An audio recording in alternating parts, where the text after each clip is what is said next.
రాష్ట్రాన్ని 2 యూనిట్లుగా విభజించి ఆరోగ్య బీమా విధానాన్ని ప్రారంభించనున్నారు. పబ్లిక్ సెక్టార్, ప్రైవేట్ సెక్టార్లో ఉన్న బీమా కంపెనీల ద్వారా ఈ కార్యక్రమం నిర్వహించాలని ప్రభుత్వం నిర్ణయించింది. ప్రభుత్వ ఉద్యోగులు తప్ప ప్రస్తుతం ఎన్టీఆర్ వైద్య సేవ లబ్ధిదారులు అందరికీ ఈ సేవలు అందుబాటులో ఉంటాయి. ఇతర రాష్ట్రాల్లో ఉన్న విధానాలను కూడా పరిశీలించి అధికారులు చేసిన ప్రతిపాదనలకు సీఎం చంద్రబాబు ఆమోదం తెలిపారు. అదేవిధంగా జన్ ఔషధి మందుల షాపులను ప్రతి మండలంలో ఏర్పాటు చేయాలని సీఎం చంద్రబాబు అధికారులను ఆదేశించారు. ఉండవల్లిలోని తన నివాసంలో వైద్య ఆరోగ్య శాఖపై ముఖ్యమంత్రి చంద్రబాబు శనివారం సమీక్ష చేశారు. వైద్య శాఖలో పేరుకుపోయిన సమస్యలు, తీసుకురానున్న సంస్కరణలపై చర్చించారు. 104 సర్వీసుల ద్వారా రక్త పరీక్షలు సహా పలు టెస్టులు చేసి ప్రజల ఆరోగ్య పరిస్థితులు తెలుసుకునే విధానాన్ని పైలట్గా ప్రారంభించాలని సీఎం నిర్ణయించారు. ప్రజల హెల్త్ రిపోర్టులు రూపొందించడం, ప్రభుత్వ పరంగా ఆరోగ్య పరీక్షలు చేసి హెల్త్ కార్డు ఇచ్చే విధానాలను అమలు చేయడం ద్వారా మంచి ఫలితాలు వస్తాయని సీఎం అన్నారు. సమస్య ఉన్న ప్రతి ఒక్కరూ ఆసుపత్రికి వచ్చే అవసరం లేకుండా సాంకేతికత ద్వారా వైద్య సాయం పొందే పరిస్థితి తీసుకురావాలని సీఎం అన్నారు. వైద్యంలో ఆర్టిఫిషియల్ ఇంటెలిజెన్స్ సేవను సద్వినియోగం చేసుకునేందుకు ప్రణాళికలు రచించాలని సీఎం సూచించారు. 108 అంబులెన్స్ సర్వీసులు అందించేందుకు కొత్త వాహనాలు కొనుగోలు చేయాలనే ప్రతిపాదనకు సీఎం అంగీకారం తెలిపారు. వీటి కోసం 60 కోట్లు ఖర్చవుతుంది. గ్రామాల్లో వైద్య సేవలు అందించడంలో కీలకమైన 104 అంబులెన్స్లను బలోపేతం చేసేందుకు ల్యాబ్ టెక్నీషియన్ ఏర్పాటు చేయడంతో పాటు పలు రకాల టెస్టులు చేసే సౌలభ్యాన్ని మళ్లీ తీసుకురానున్నారు. 108 సర్వీసుల్లో సిబ్బంది, డ్రైవర్ 12 గంటల పాటు డ్యూటీలో ఉంటారని, వీరికి జీతంతో కలిపి అదనంగా 4,000 చెల్లించేవారు. అయితే గత ప్రభుత్వం 2,000 మాత్రమే ఇచ్చింది. దీన్ని తిరిగి పెంచి గతంలో ఇచ్చినట్లు ఇకపై జీతానికి అదనంగా 4,000 ఇవ్వాలని సీఎం నిర్ణయించారు. 58 మహాప్రస్థానం వాహనాలను సర్వీస్ ప్రొవైడర్ల ద్వారా అందుబాటులోకి తేనున్నారు. దీనికి ఏడాదికి 9.45 కోట్లు అదనంగా ఖర్చవనుంది. ఆసుపత్రుల వద్ద అంబులెన్స్ మాఫియా వంటి ముఠాల ఆగడాలు సాగడానికి వీల్లేదని సీఎం అధికారులకు స్పష్టం చేశారు. ఆత్మీయులను కోల్పోయి బాధల్లో ఉన్న ప్రజలను పీల్చుకు తినే వారిపై కఠిన చర్యలు తీసుకోవాలని సీఎం సూచించారు. గాలివీడు ఎంపీడీఓ జవహర్ బాబును అమానుషంగా కొట్టారని, అధికారులపై దాడి చేయడం వైకాపాకు కొత్త కాదని డిప్యూటీ సీఎం పవన్ కళ్యాణ్ అన్నారు.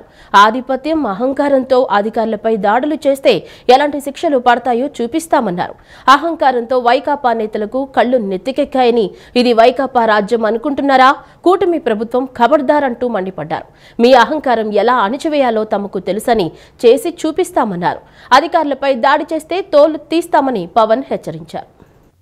కడప రిమ్స్ ఆసుపత్రిలో చికిత్స పొందుతున్న గాలివీడు ఎంపీడీఓ జవహర్ బాబును డిప్యూటీ సీఎం పవన్ కళ్యాణ్ పరామర్శించారు. ఆయన ఆరోగ్య పరిస్థితిని వైద్యులను అడిగి తెలుసుకున్నారు. బాధితుడికి అండగా ఉంటామని హామీ ఇచ్చారు. అనంతరం పవన్ మీడియాతో మాట్లాడారు. ఆధిపత్యం, అహంకారంతో అధికారులపై దాడులు చేస్తే ఎలాంటి శిక్షలు పడతాయో చూపిస్తామన్నారు. అహంకారంతో వైఎస్ఆర్ కాంగ్రెస్ పార్టీ నేతలకు కళ్లు నెత్తికెక్కాయని, ఇది వైఎస్ఆర్ కాంగ్రెస్ పార్టీ రాజ్యం అనుకుంటున్నారా? కూటమి ప్రభుత్వం ఖబర్దార్ అంటూ మండిపడ్డారు. మీ అహంకారం ఎలా అణిచివేయాలో తమకు తెలుసని, చేసి చూపిస్తామని అన్నారు. అధికారులపై దాడి చేస్తే తోలు తీస్తామని పవన్ హెచ్చరించారు. పులివెందుల నియోజకవర్గంలో ఓ రైతు కుటుంబం ఆత్మహత్యపై పవన్ స్పందించారు. ఆ ఘటన బాధాకరమని, దీనిపై విచారణ జరుగుతోందని పేర్కొన్నారు. 2 రోజుల క్రితం రైతు తన భూమి మ్యూటేషన్ పెట్టుకున్నారని, ఎలాంటి పరిస్థితుల్లో ఈ ఘటన జరిగిందో నివేదిక వచ్చాక చర్యలు తీసుకుంటామని పేర్కొన్నారు. దాడి చేయడంలో కొత్త కాదు. జల్లా సుదర్శన్ రెడ్డి గారి గతంలో కూడా ఈయన ఇదే ఎంపీడీఓలో ప్రతాప్ గారి మీద దాడి చేశారు, శేఖర్ నాయక్ గారి మీద దాడి చేశారు, అలాగే శ్రీనివాసులు రెడ్డి గారి మీద దాడి చేశారు. ఇది వీళ్ళ రాజ్యాలు అనుకుంటా ఉన్నారు. ఇష్టానికి మేము చేసుకోవచ్చు. జవహర్ బాబు గారు కూడా చెప్పింది ఏంటంటే, రూమ్ తాళాలు అడిగారు. అది మీ అమ్మగారికి ఇస్తాం, అది ఆవిడ మండల పరిషత్తు ఆవిడకి పదవి ఉంది కాబట్టి వాళ్ళ పిల్లలకి ఇవ్వమంటే ఎందుకు ఇవ్వం అని చెప్పి వాళ్ళ మనుషులు దాడి చేసి అమానుషంగా కొట్టారు. ఆయనకి హై బీపీ ఉన్న వ్యక్తి, హార్ట్ ప్రాబ్లం ఉన్న వ్యక్తి, పైగా కూర్చోబెట్టి కులాన్ని దూషించడం. దీనికి వీళ్ళ అహంకారానికి కులం ఏం లేదా? ఎవరైనా సరే, శ్రీనివాసరెడ్డి గారు కావచ్చు, శేఖర్ నాయక్ గారు కావచ్చు, ప్రతాప్ గారు కావచ్చు, జవహర్ గారు కావచ్చు, ఎవరి మీదైనా సరే వాళ్ళకి ఆధిపత్యానికి అడ్డుకుంటే మటుకు వీళ్ళకి ఇదే. నేను వీళ్ళందరికీ ఇదే చెప్తున్నాను మీకు. ఇది గత ప్రభుత్వంలా కాదు. ఇది ఇష్టారాజ్యంగా చేస్తాం మేము కూర్చున్న వ్యక్తులం కాదు. మేము సాక్షాత్తు నేనే ఉప ముఖ్యమంత్రిగా ఉండి నేను తప్పు చేసిన శిక్ష పడాలి అని చెప్పి అసెంబ్లీలో చెప్పిన వాడిని. అలాంటిది మీరు ఇష్టారాజ్యంగా కూర్చొని అధికార విధులు నిర్వహిస్తున్న వాళ్ళ మీద దాడి చేస్తే ఏమాత్రం ఉపేక్షించం. ఆధిపత్యపు అహంకారంతో అధికారుల మీద దాడి చేస్తే మిమ్మల్ని ఎలా తీసుకెళ్లాలో, ఎలాంటి శిక్ష పడాలో మీకు ఖచ్చితంగా చేసి పెడతాం. మీకు ఇష్టారాజ్యంగా చేయకండి. అహంకారంతో నడినెత్తి మీద కళ్ళు నెత్తికెక్కాయి మీకు. ఈ ప్రభుత్వం చాలా త్రికరణ శుద్ధిగా అందరం కూర్చొని మేము కలిసికట్టుగా ఉన్నాం. ఇక్కడ ఇది కూటమి ప్రభుత్వం, ఇది వైసీపీ ప్రభుత్వం కాదు. ఇది విద్యుత్ భారాల పాపం వైసీపీ అధినేత మాజీ సీఎం జగన్మోహన్ రెడ్డిదే అని పౌర సంబంధాల శాఖ మంత్రి కొలుసు పార్థసారథి ఆరోపించారు. గత 5 ఏళ్లతో విద్యుత్ ఉత్పత్తి సంస్థలను జగన్ రెడ్డి నిర్వీర్యం చేశారని విమర్శించారు. విద్యుత్ కొనుగోలు పేరుతో హిందూజాకు 1400 కోట్లు ముట్టజెప్పి కేపీహెచ్బీలో 10 ఎకరాలు జగన్ బినామీలు కొట్టేశారని ఆరోపించారు. విద్యుత్ రంగంలో 50,000 కోట్లు జగన్ అప్పులు పెట్టారని విమర్శించారు. మంగళగిరిలోని టీడీపీ కేంద్ర కార్యాలయంలో మంత్రి కొలుసు పార్థసారథి విలేకరుల సమావేశం నిర్వహించారు. సమావేశంలో ఆయన మాట్లాడుతూ ఒక్క విద్యుత్ రంగంలోనే జగన్మోహన్ రెడ్డి 1,29,500 కోట్ల నష్టాన్ని పెట్టి వెళ్లారని అన్నారు.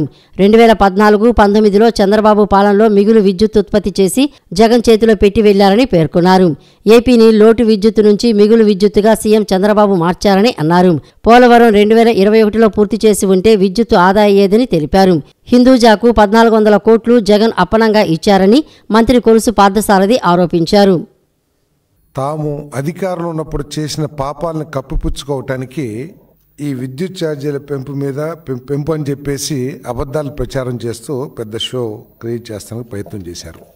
ఒకసారి ఈ విద్యుత్ వ్యవస్థ గురించి ఆలోచించినట్లయితే దీన్ని పూర్తిగా భ్రష్టు పట్టించింది వైఎస్ఆర్ పరిపాలన అని చెప్పేసి వైఎస్ఆర్ కాంగ్రెస్ పార్టీ గత 5 సంవత్సరాలు అని చెప్పేసి నేను మనవి చేస్తాను. విద్యుత్ వ్యవస్థ అంతా కూడా భ్రష్టు పట్టిపోయిందని చెప్పేసి ఈ సందర్భంగా నేను మనవి చేస్తా ఉన్నాను. నేను ఒకసారి ఆలోచన చేసినట్లయితే దాదాపు 23 మిలియన్ యూనిట్లు లోట్లో ఉంటే అటువంటి పరిస్థితుల్లో 2014లో చంద్రబాబు నాయుడు గారు అధికారంలోకి వచ్చారు.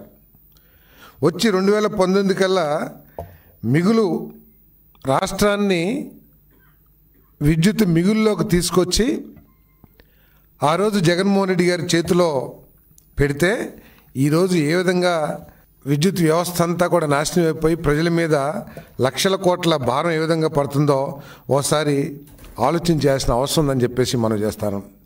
ఏమైనా రాష్ట్రంలో వనరులు లేవా అంటే రాష్ట్రంలో ఉన్నన్ని వనరులు దేశంలో ఏ రాష్ట్రంలో కూడా లేవనేది వాస్తవం.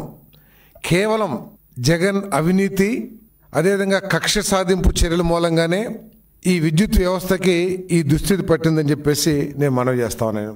విజయవాడలోని పోలీస్ కమాండ్ కంట్రోల్ సెంటర్తో 2025 మార్చి 31 నాటికి 1,00,000 సీసీ కెమెరాలు అనుసంధానిస్తామని ఏపీ డీజీపీ ద్వారకా తిరుమలరావు తెలిపారు. ప్రజల భాగస్వామ్యంతో ఇప్పటికే 25,000కు పైగా సీసీ కెమెరాలను నేర నియంత్రణకు వినియోగిస్తున్నామన్నారు. గతంతో పోలిస్తే సైబర్ నేరాలు విపరీతంగా పెరుగుతున్నాయన్నారు. ఈ ఏడాదిలో సైబర్ క్రైమ్కు సంబంధించి 916 కేసులు నమోదు కాగా సుమారు 1,229 కోట్ల మేర నగదును సైబర్ నేరగాళ్లు కాజేశారని పేర్కొన్నారు. డిజిటల్ అరెస్ట్ అనేది లేదని అలాంటి కాల్స్ ను ప్రజలు నమ్మొద్దన్నారు. మంగళగిరిలోని డీజీపీ కార్యాలయంలో ఈ ఏడాది వార్షిక నేర నివేదికను డీజీపీ ద్వారకా తిరుమలరావు శనివారం విడుదల చేశారు. ఈ సందర్భంగా డీజీపీ మాట్లాడుతూ కొత్తగా ప్రతి జిల్లాలో సైబర్ క్రైమ్ పోలీస్ స్టేషన్లను ఏర్పాటు చేస్తున్నామని చెప్పారు. గంజాయి డ్రగ్స్ కేసుల వ్యవహారంలో ఈగల్ వ్యవస్థ ప్రజల్లోకి బలంగానే వెళ్తోందన్నారు. 10,380 ఎకరాల్లో గంజాయి పంటను ధ్వంసం చేసి ప్రత్యామ్నాయ పంటలు వేసుకోవాల్సిందిగా గిరిజనులకు అవగాహన కల్పిస్తున్నట్లు చెప్పారు. స్మార్ట్ పోలీసింగ్లో భాగంగా దేశంలోనే తొలిసారిగా ఏపీలో స్మార్ట్ పోలీస్ ఏఐ వ్యవస్థను వినియోగిస్తున్నామని చెప్పారు. ప్రస్తుతం ఏలూరు జిల్లా పోలీసులు ఈ స్మార్ట్ పోలీస్ ఏఐను అమలు చేస్తున్నారని తెలిపారు. కేసు నమోదు నుంచి విచారణ వరకు ఈ స్మార్ట్ పోలీస్ ఏఐ విచారణ అధికారికి సహకరిస్తుందన్నారు. ట్రాఫిక్ క్రౌడ్ మేనేజ్మెంట్ కోసం విజయవాడ పోలీసులు ఏఐ వజ్రాస్త్రం పేరిట ఏఐ సాంకేతికత వినియోగిస్తున్నారని డీజీపీ తెలిపారు. డిప్యూటీ సీఎం భద్రతా వలయంలోకి నకిలీ ఐపీఎస్ రావడంపై విచారణ చేస్తున్నామని, అది భద్రతాపరమైన లోటు కాదని భావిస్తున్నామని చెప్పారు. భూ కబ్జాలు, ఇసుక అక్రమ తవ్వకాలు, రేషన్ బియ్యం అక్రమ రవాణాకు పాల్పడే వారిపై పీడీ యాక్ట్ నమోదు చేస్తున్నామన్నారు. సోషల్ మీడియాలో అభ్యంతరకర పోస్టుల వ్యవహారంపై ఇప్పటి వరకు 572 కేసులు నమోదయ్యాయని చెప్పారు. ఈ తరహా కేసుల్లో నిందితులపై రౌడీ షీట్, సైబర్ షీట్లను నమోదు చేస్తున్నామని డీజీపీ వెల్లడించారు. మీరు ఒకసారి చూసినట్లయితే దీంట్లో అన్ని హెడ్స్లో కూడా అంటే క్రైమ్ అగేన్స్ బాడీ అంటే మనుషుల్ని అటాక్ చేసేటువంటి విషయంలో అన్నింటిలో కూడాను క్రైమ్ తగ్గింది. ఓవరాల్ క్రైమ్ కూడాను 4% తగ్గింది. హర్ట్ కేసెస్ బాగా తగ్గింది చూడండి మీరు. ఓవరాల్ కూడా తగ్గింది. అటెంప్ట్ మర్డర్ కూడా తగ్గింది. ఇది ఏమిటంటే మాకు చాలా ఒక విధంగా సంతోషపడే విషయం ఏంటంటే ఎలక్షన్లు ఉన్నప్పటికి కూడాను దిస్ ఇస్ అండర్ కంట్రోల్.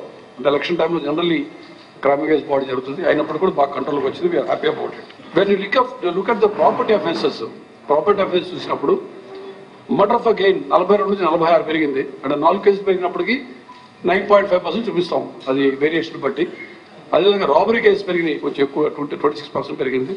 ఎందుకంటే దీంట్లో సెల్ ఫోన్ ఎత్తుకెళ్ళిపోయినాయి కానీ సెల్ ఫోన్ లాక్కెళ్ళిన కేసులు లేకపోతే ఇతర చైన్ స్నాచింగ్ కేసులు కూడా మేము 26 అది రాబరీ కేసు చూపిస్తాము. అందుకని పెరిగింది. సెల్ ఫోన్లు దౌతాలు ఎక్కువ జరిగింది, అందువల్ల ఇది పెట్టడం జరిగింది. రోడ్ సేఫ్టీ, రోడ్డు మీద రావడానికి ఏదైనా కంగారు లేకుండా చూడడానికి ప్రయత్నం చేస్తాం. ఇందులో భాగంగానే అనేక జిల్లాల్లో తీసుకున్న ఇనిషియేటివ్ జస్ట్ మీకు చూపిస్తూ ఉన్నాను ఇక్కడ. అది ఏలూరు జిల్లాలో మధ్యలో ఉన్నటువంటి పిక్చర్ చూడండి. చిన్న పాప వాళ్ళ ఫాదర్కి చెప్తా ఉంది, మేము కొంచెం లేట్ అయినా పర్లేదు, క్షేమంగా ఇంటికి రావాలని మీకోసం వెయిట్ చేస్తూ ఉంటాం. అదేవిధంగా హెల్మెట్ రోల్ గురించి అవగాహన కల్పించడానికి కృష్ణా జిల్లా అయితేనేమి మిగతా జిల్లాలన్నింటిలో కూడాను అవగాహన కార్యక్రమాలు చేస్తూ ఉన్నాం. దీనివల్ల జనరల్లీ రోడ్ సేఫ్టీ ఇంజన్లు పెంచడం, అదేవిధంగా రోడ్ యాక్సిడెంట్స్ కంట్రోల్ చేయడానికి అన్ని విధాలు ప్రయత్నం చేస్తూ ఉన్నాం. ముందు ఒక కాల్ వస్తుంది, తర్వాత మహిళలతో మాట్లాడించడం, ఆ తర్వాత ఏదైనా కొన్ని అశ్లీలంగా లేకపోతే న్యూడ్ ఫొటోస్ అవి చూపించడం, లేకపోతే అవన్నీ చూసి రికార్డ్ చేసేసి అతను బ్లాక్మెయిల్ చేయడం. అలా బ్లాక్మెయిల్ చేయడం ద్వారా మనీ వసూలు చేయడం పక్కన పెడితే అతను బ్లాక్మెయిల్ చేసి బెదిరించేసి వాళ్ళు ఆత్మహత్య చేసుకునే పరిస్థితి కూడా కొన్ని వచ్చి చూసినాం మనం. అవి కూడా జరుగుతున్నాయి.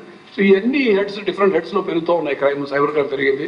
సో దీనికి సంబంధించి మేము పెద్ద ఎత్తున ప్రచారం చేపట్టాము.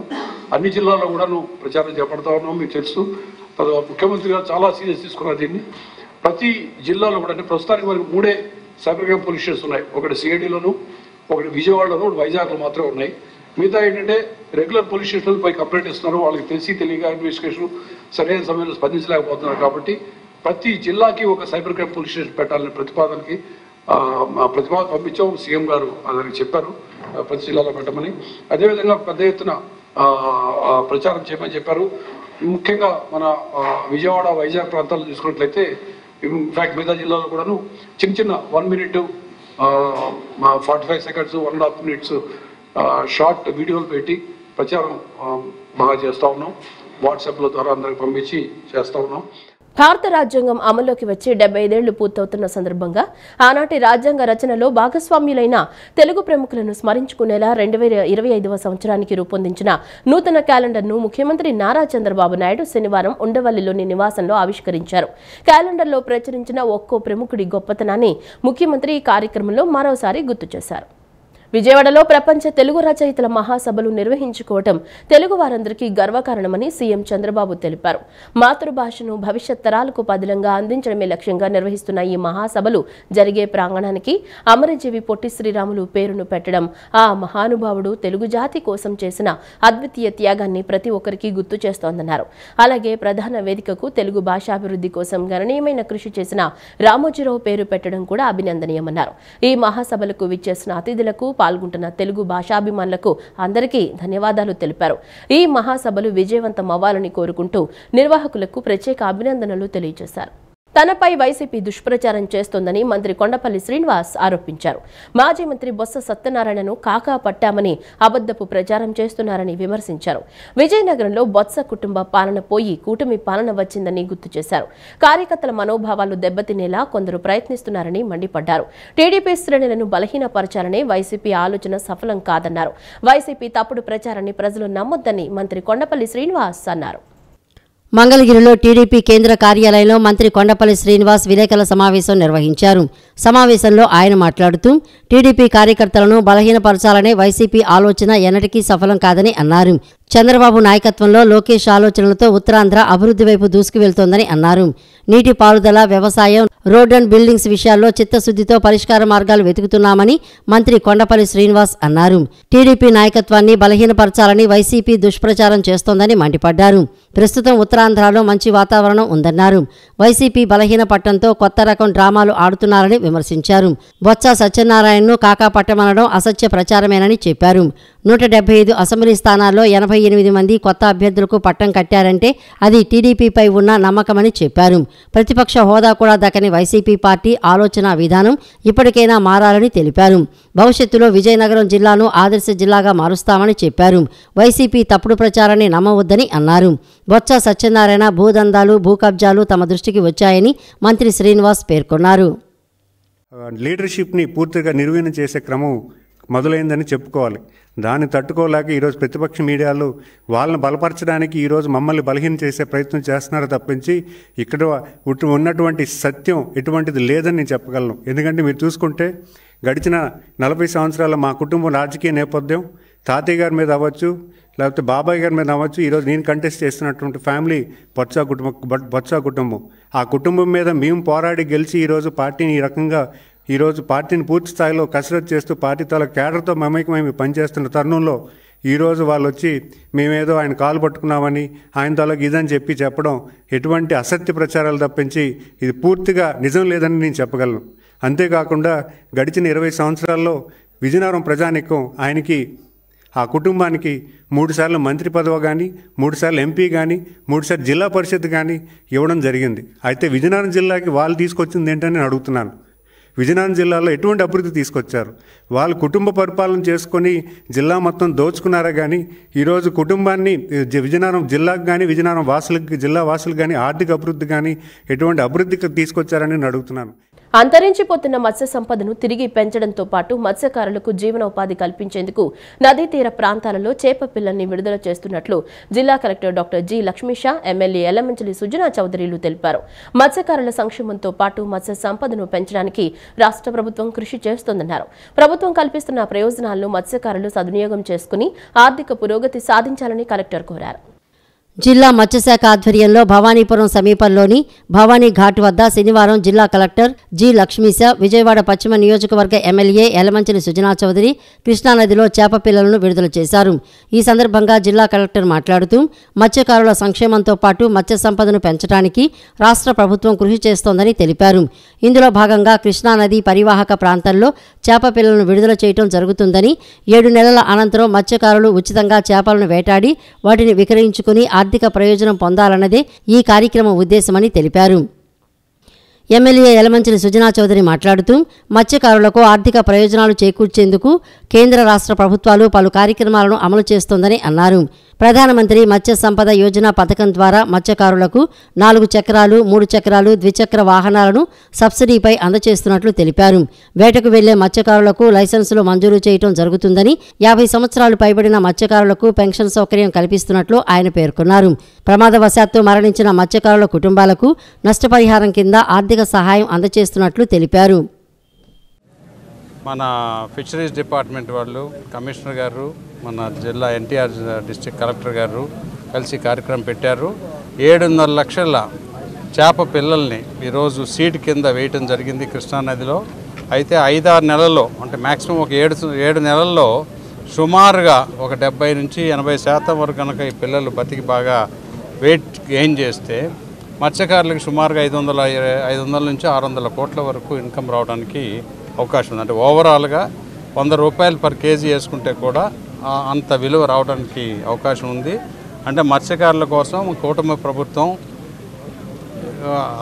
అన్ని వర్గాల కోసం చూస్తుండటంతో ఈ మత్స్యకారులకి ప్రత్యేకంగా ఈ కార్యక్రమం పెట్టారు.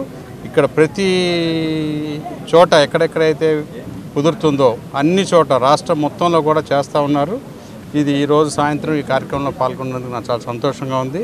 మత్స్యకారులందరూ కూడా దీన్ని సద్వినియోగపరచుకొని బాగా, ఎందుకంటే ఇందులో టెక్నాలజీ కూడా ఉంది.